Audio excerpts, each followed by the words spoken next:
Модал буюу баймж гэдгийгээ үзье. За тэгэхээр баймж гэдэг маань одоо хэлцүүн нэршлэрээ ийм нэртэй байдаг. Бас яг юу гэдэг байгааг нь багш нь өөрөө бас нэг хүчрэгөө сайн мэддэггүй маа.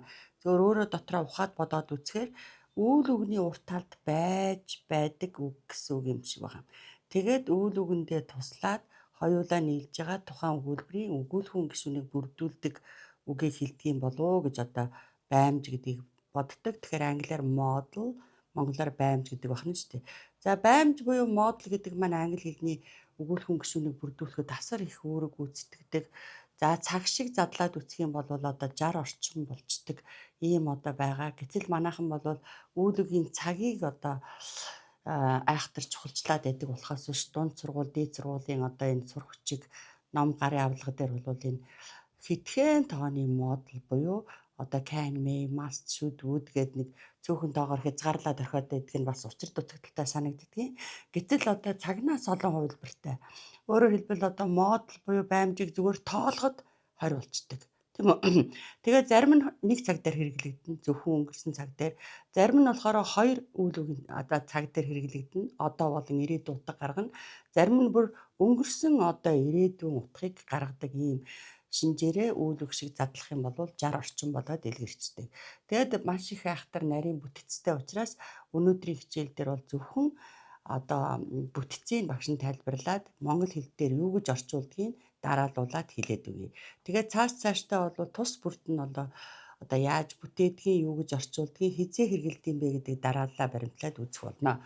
Жишээ нь одоо нэгдүгээрт нь can do гэвэл одоо хийж чадна гэж. Мөн үү? Чаддаг.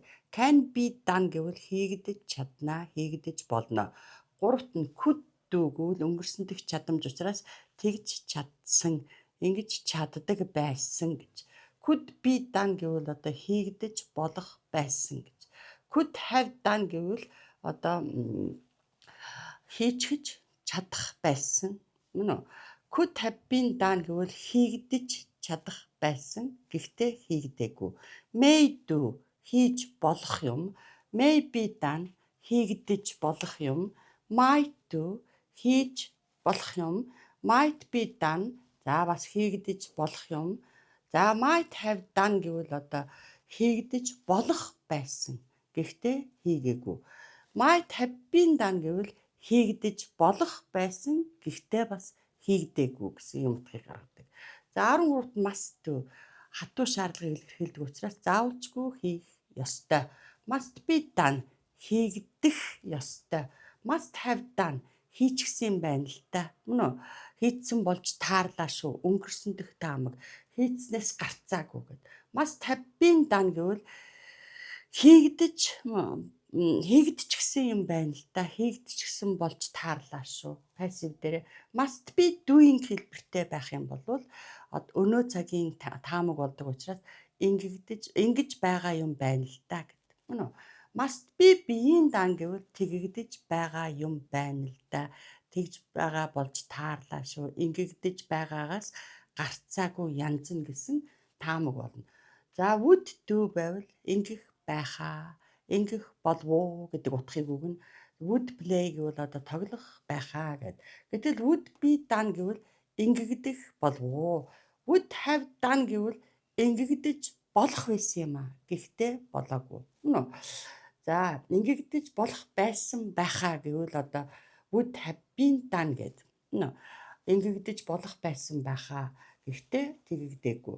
Would like to do хэлбэртэй байвал ингэмээр байна. Нэгдүгээр биений сүсэлтэд илэрхийлнэ. Would like to be done ингэгдмээр байна. Би урагдмаар байна гэж.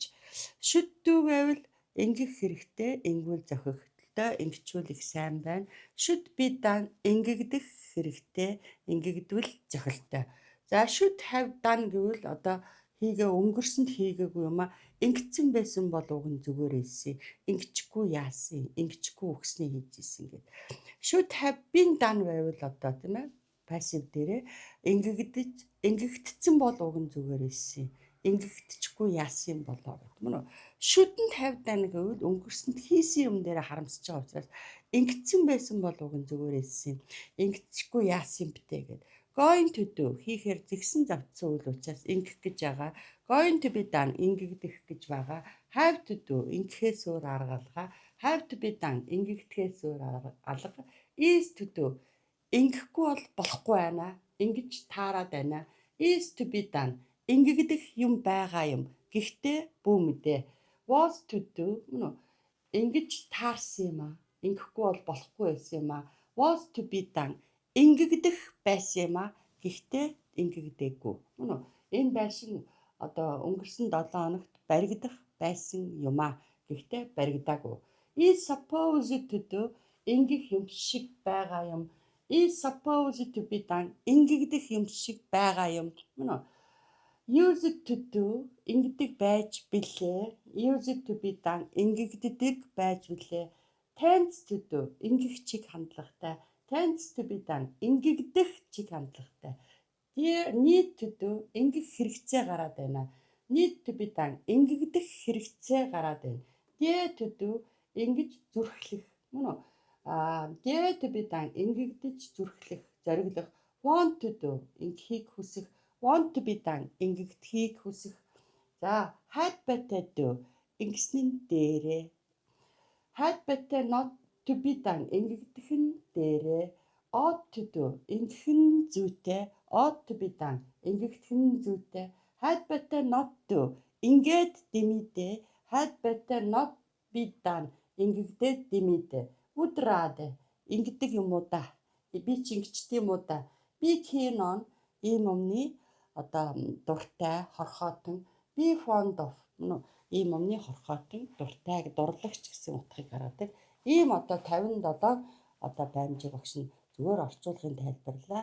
Дараагийн хичээл дээр бүр дэлгэрүүлж үзнэ.